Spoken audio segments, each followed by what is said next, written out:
Sekarang kita lanjut ke pembahasan selanjutnya, yaitu tentang kelebihan dan juga kekurangan beasiswa ISDB ini dibanding beasiswa YTB yang reguler.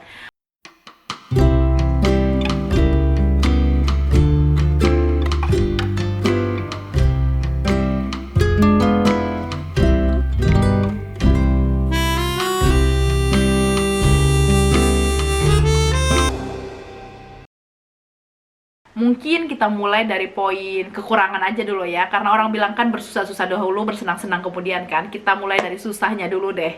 Jadi kekurangan untuk beasiswa ISDB ini yang pertama adalah LOI dan dokumen serta lain-lain itu nggak boleh pakai bahasa Indonesia gitu. Harus pakai 8 bahasa tadi yang udah aku sebut tadi. Nah, kalau sedangkan beasiswa YTB reguler kan dia bisa ya pakai bahasa Indonesia khusus untuk anak S1 kan, tapi S2 dan S3 bisa pakai bahasa Inggris atau bahasa Turki gitu. Jadi itu dari segi bahasa dia kurang banyak, kurang bervariatif gitu.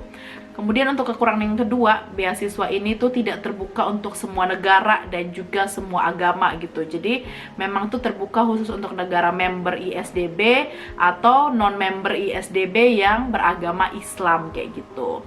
Kemudian poin kekurangan yang nomor 3 ini yang buat aku kaget juga, yang tadi akunya udah ekspektasi tinggi dan ternyata terpecahkan dengan kekurangan ini. Jadi si monthly stipend atau uang bulanan yang besar tadi itu di dalamnya itu udah termasuk uang makan, uang akomodasi atau tempat tinggal dan lain-lain gitu. Jadi wajar gitu besar jumlahnya karena memang itu termasuk uang sewa rumah dan lain-lain gitu. Beda sama si YTB reguler. Beasiswa YTB reguler kayak aku ini uang bulanannya tuh pisah sama uang rumah gitu. Jadi emang kita uang bulanannya agak kecil tapi dikasih lagi uang rumah gitu. Kalau kayak misalkan anak S2 dan S3 kan boleh tinggal di apartemen ya, dan itu dikasih setiap bulan itu sekitar 550 TL atau sekitar 1.200.000-an lebih lah gitu. Jadi uang belanja itu ya udah uang belanja aja gitu, uang rumah gitu sendiri kalau YTB reguler. Tapi kalau si ISDB ini dia tuh kayak gini, kayak ini gue kasih duit gitu, kalian inisiatif sendiri mau tinggal di mana gitu, carilah rumah terserah kalian gitu. Ini suruh nyari rumah sendiri gitu, nggak bakal dicariin, nggak bakal dibantuin gitu, harus inisiatif sendiri gitu. Kemudian jadinya karena emang si beasiswa ISDB ini harus inisiatif cari rumah sendiri, jadinya kita tuh nggak ada experience atau pengalaman untuk tinggal sama orang Turki gitu di asrama. Karena menurut aku ya, kalau menurut aku kayak experience atau pengalaman tinggal sama orang Turki di asrama itu perlu banget gitu, apalagi buat kita di tahun-tahun pertama yang baru belajar bahasa Turki gitu, karena kita bakal berbaur sama mereka tiap hari, listening, denger mereka tuh ngomong apa gitu, walaupun kita belum bisa kan, terus bisa belajar speaking, bisa belajar ngomong-ngomong sama mereka gitu. Jadi kupikir ini kekurangan yang lumayan juga gitu, karena emang itu mempengaruhi proses belajar gitu, apalagi untuk kita yang di tahun-tahun pertama gitu, untuk beasiswa ISDB ini gitu. Jadi ya udah tinggal di rumah gitu. Kalau tinggal di rumah kan biasanya sama-sama orang Indo ya, bisa juga sama orang Turki gitu, tapi walaupun sama orang Turki kan tidak serame di asrama gitu. Asrama kan bayangin lah kayak ada berapa ribu orang di dalam asrama itu, dan tiap hari kita berinteraksi pakai bahasa Turki gitu. Kemudian kekurangan terakhir yang membuat aku out of expectation juga gitu, agak sedikit kecewa, ternyata beasiswa ini sesuai judulnya ya, dia tuh Education for Sustainable Development gitu. Jadinya jurusan-jurusan yang tersedia itu terbatas gitu, jadi nggak semua jurusan ada. Nggak sama kayak TB reguler kan, semua jurusan ada gitu.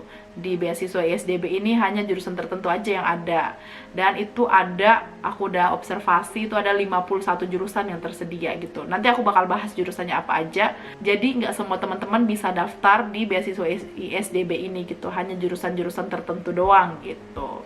Itu untuk poin kekurangannya. Nah, setelah bersusah-susah kita ke bersenang-senang lah ini ya, kita ke poin kelebihannya.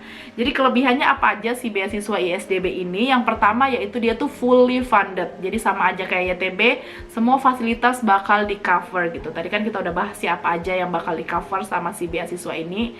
Kemudian yang kedua adalah enaknya beasiswa ini tuh kalian tidak memerlukan surat rekomendasi. Jadi kan kalau beasiswa reguler kan ya YTB kan dia perlu surat rekomendasi kan, minimal 1. Jadi di tahun ini, di tahun-tahun pandemi kayak gini yang semuanya online gini, dia kayak memudahkan kita gitu loh. Jadi nggak perlu surat rekomendasi dari sekolah, dosen atau kampus, ribet kan biasanya mintanya. Jadinya langsung aja tanpa surat rekomendasi. Dan kemudian yang nomor 3 kelebihannya yaitu beasiswa ISDB ini tahun 2021 ini perdana banget gitu. Jadi karena memang perdana banget, kemungkinan besar nggak banyak orang yang tahu gitu, karena emang informasinya ada memang di Instagram atau website resminya Turkiye Burs Lari, tapi kayak orang-orang yang membuat konten atau menyebarkan informasi tentang ini baru dikit gitu. Jadi mungkin kemungkinan kalian keterimanya lebih besar dan juga pesaingnya lebih sedikit gitu. Kemudian kelebihan nomor 4 adalah monthly stipend atau uang bulanannya lebih besar daripada beasiswa YTB yang reguler. Tadi kan kita udah bahas ya berapa aja uang bulanannya, dan itu memang 2 kali lebih besar gitu daripada si beasiswa YTB reguler.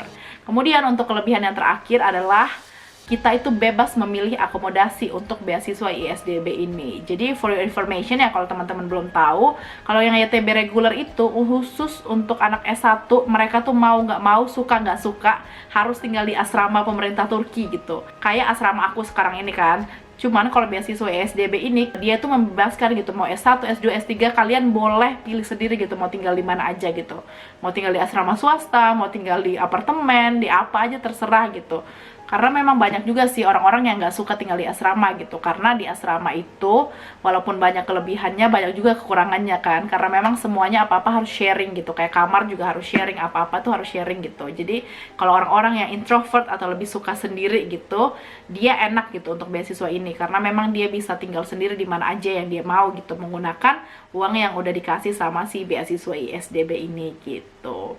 Kemudian setelah kelebihan dan kekurangan, itu kurang lebih ya kelebihan dan kekurangannya. Nanti kalau misalnya teman-teman mau tambahin, boleh tambahin lagi di kolom komentar, kita saling sharing aja. Nah, kemudian kita lanjut lagi ke timetable for applications, atau kapan aja sih timelinenya dan waktu-waktu penting untuk beasiswa ISDB ini. Jadi kalau misalnya kita lihat di poster atau Instagram resmi dan juga website resminya YTB, dia tuh tertulis di situ 15 Maret buka pendaftarannya dan 15 April tutup pendaftarannya. Tapi pas aku cek di sistem TBBS, di situ ternyata tertulisnya opennya itu 14 Maret dan juga close-nya 14 April. Jadi ada selisih 1 hari gitu antara sistem TBBS sama yang ada di Instagram atau website resminya Turkiye Burs Lari. Aku juga kurang paham gitu. Jadi kayak ada selisih 1 hari lah seperti itu. Jadi kalau kalian mau aman, kalau kalian nanti daftar ya beasiswa ini, kalau bisa 14 April tuh udah terakhir banget kalian apply gitu, biar kayak nggak kelewatan gitu kan, takutnya kelewatan deadline. Kemudian habis itu di sini ada review aplikasinya, itu pas screening berkas kalian itu ada di bulan April sampai Mei 2021. Kemudian untuk interview, waktu interviewnya itu sama aja kayak YTB reguler, yaitu di bulan Juni sampai Juli 2021. Kemudian untuk announcement of results, jadi pengumuman hasil akhir itu apakah kalian keterima apa enggak, yaitu di bulan Agustus 2021. Dan terakhir untuk students onboarding, visa and travel to Turkey, atau kalian nanti keberangkatan ke Turkinya itu kapan, yaitu di bulan September 2021. Itu untuk tanggal pentingnya, kalian juga bisa cek di website resminya Turkiye Burs Lari. Kemudian untuk poin yang terakhir nih, jurusan apa aja yang disediakan oleh program beasiswa ISDB ini.